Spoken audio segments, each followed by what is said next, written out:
সরস্বতী পূজার বেশ কিছু ছোট ছোট ক্লিপ আমার কাছে রয়ে গেল। ভাবলাম যে এগুলো একসাথে করে শেয়ার করে ফেলি। এমনিতে অনেক দিন হয়েছে ব্লগ আপলোড করা হচ্ছিল না। রাতে যেহেতু একটু বেরোবো, তাই আগের থেকে প্ল্যানিং করে রেখেছি যে সন্ধ্যার দিকেই হচ্ছে চুলগুলোকে একটু ডিজাইন করব, মানে স্ট্রেট করব। তাই যেমন কথা তেমন কাজ করেই নিলাম, যেহেতু কিছুক্ষণের মধ্যেই বেরিয়ে যাব। সরস্বতী পুজো বলে আজকে বের হওয়ার আগে হলুদ কালার একটা শাড়ি, বাসা থেকে বের হয়ে শুরুতে আমাদের আগের বাসার মানে তালপুকুর পাড়ের পূজাটা পড়ে, তাই এটাই আগে দেখতে এসেছি। পুজো দেখতে বের হলে আমাদের বাসা থেকে শুরুতে এটাই পড়ে, তাই এটা থেকেই হচ্ছে স্টার্ট করলাম।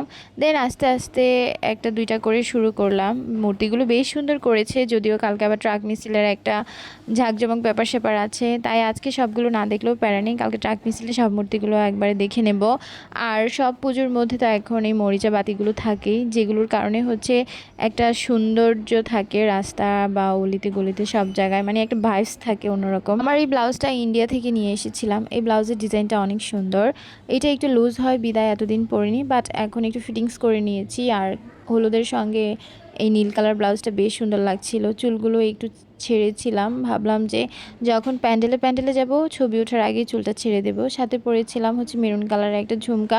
সব মিলে আমাকে বেশ ভালোই লাগছিল ওই দিন, নিজেকে দেখে নিজেই হচ্ছে মুগ্ধ হয়ে যাচ্ছিলাম। যেসব প্যান্ডেলে ডিজের একটা ব্যাপার স্যাপার থাকে, ওই সব জায়গাগুলোতে গেলে না মানে নিজেকে কন্ট্রোল করা খুবই কঠিন হয়ে যাচ্ছিল। মনে হচ্ছিল আমিও কতক্ষণ নেচে গিয়ে আসি, বাট আমি তো এখানে একা, চাইলেও নাচতে পারবো না। তারপর আমরা চলে গেলাম কান্দিরপাড় রামঘাট দুর্গা মন্দিরে। এখানকার মূর্তিটা এত বেশি সুন্দর ছিল আর এত বড় ছিল, বেশ ভালো লাগছিল দেখতে। ঢোকার পরে একদম পুরো মনটা শান্ত হয়ে গেল মূর্তিটা দেখে।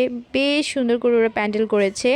এই পাশটাতে জগন্নাথ ঠাকুর ছিল, নৃসিংহ অবতার ছিল, সরস্বতী ছিল, আর অপোজিট সাইডে মা কালীর মূর্তি ছিল। বেশ ভালো লাগছিল, আর লাইটিং ডেকোরেশন সব কিছু মিলে বেশ ভালোই লাগছিল। এই জায়গাটাতে এসে বেশ কিছুক্ষণ সময় আমরা স্টে করেছিলাম। আর এমনিতেও পরিচিত জায়গায় পূজা দেখতে বের হলে বা কোনো ওকেশানে বের হলে পরিচিত মানুষের সঙ্গে দেখা হওয়াটা একদম স্বাভাবিক একটা ম্যাটার। আজকে যদিও আমার পিসিমণিদের বাসার ওইখানে যে একটু মজা টজা করার প্ল্যানিং আছে, একদম সব কিছু ঘোরাঘুরি করার পরে হচ্ছে এই জিনিসটা করব।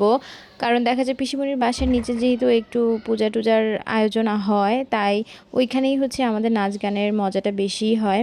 তাই আগে আমরা হচ্ছে শহরের মেন পূজাগুলো ঘুরবো। সবগুলো দেখা পসিবল না, যেগুলো সুন্দর, যেগুলো হচ্ছে ভালো করে করে ওইগুলোই হচ্ছে দেখবো। বাকিগুলো কালকে ট্রাক মিছিলে হচ্ছে কভার করে ফেলবো। এখন এখান থেকে বেরোয় আমরা ডিরেক্ট চলে যাবো ঈশ্বর বাসালায়। যেহেতু রামঘাট থেকে ঈশ্বর বাসালায় কিছুক্ষণের রাস্তা, তাই এখান থেকে ঈশ্বর বাসালায় যাবো। ঈশ্বর বাসালায় যেহেতু সরস্বতী পূজায় অনেক সাংস্কৃতিক প্রোগ্রাম হয়, তাই একটু তাড়াতাড়ি গেলে অনেক কিছু দেখা যায়। বিশেষ করে ছোটো বাচ্চাদের নাচ গান অভিনয় অনেক কিছুই থাকে, প্রত্যেক বছরই ওরা এটা রাখে। তাই ভাবছিলাম ওইখানে যে বেশ কিছু সময় কাটাতে হবে, একটু আগেই চলে যাই। আর আজকে বেরোবো না মন মানছিল না, তাই হাজব্যান্ডকে বেশ কিছুক্ষণ জোরাজুরি করার পরেই হচ্ছে হলো। কারণ এইসব অকেশনগুলোতে না বেরোলে মনটা ভালো লাগে না, আর সুন্দর করে সেজেগুজে বের হলে এমনিও মন ভালো হয়ে যায়। আমার তো বাসা থেকে বের হলেই মন ভালো হয়ে যায়। তারপরে এই যে ঝিকিমিকি লাইটগুলোকে নিয়ে ছোট একটা ক্লিপ নিলাম, দেখতে বেশ ভালো লাগছিল উপরে লাইট। ঈশ্বর বাসালায় যেহেতু ছেলেদের হোস্টেলের এখানে করা হয়, তাই দেখা যায় বিশাল বড় লম্বা লাইন নিয়ে হচ্ছে ডেকোরেশনটা করা হয়, মানে এই ঝিকিমিকি লাইটিংয়ের জিনিসটা। তাই বেশ ভালোই লাগে। রাস্তাটা পুরাটাই হচ্ছে না পারে আমি ভিডিও করে নিই। তারপর এখানে এসে কিছু সানফ্লাওয়ার দেখলাম, প্রাচ্য দেখে বলছে মা সানফ্লাওয়ার। তারপর আমরা আসতে না আসতে একটা কিউট বেবির একটা সুন্দর নাচ দেখে নিলাম।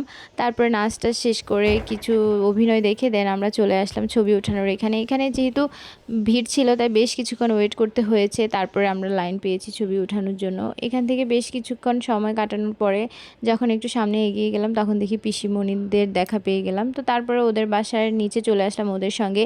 এসে হচ্ছে আমার হেভি শাড়িটাকে চেঞ্জ করে একটা নর্মাল শাড়ি পরে নিয়েছি। তারপরে আমরা সখীরা মিলে নাচা গানা শুরু করলাম। এখানে বেশ কিছুক্ষণ নাচা গানা করার পরেই হচ্ছে আমি বাসার দিকে চলে যাব, কারণ এটাই হচ্ছে আমাদের শেষ গন্তব্যস্থল, যেখান থেকেই হচ্ছে মজা করে ডিরেক্ট বাসা। তো এই তো সরস্বতী পূজার ব্লগ এতটুকু পর্যন্তই ছিল। আশা করছি তোমাদের ভালো লেগেছে। Tata bye.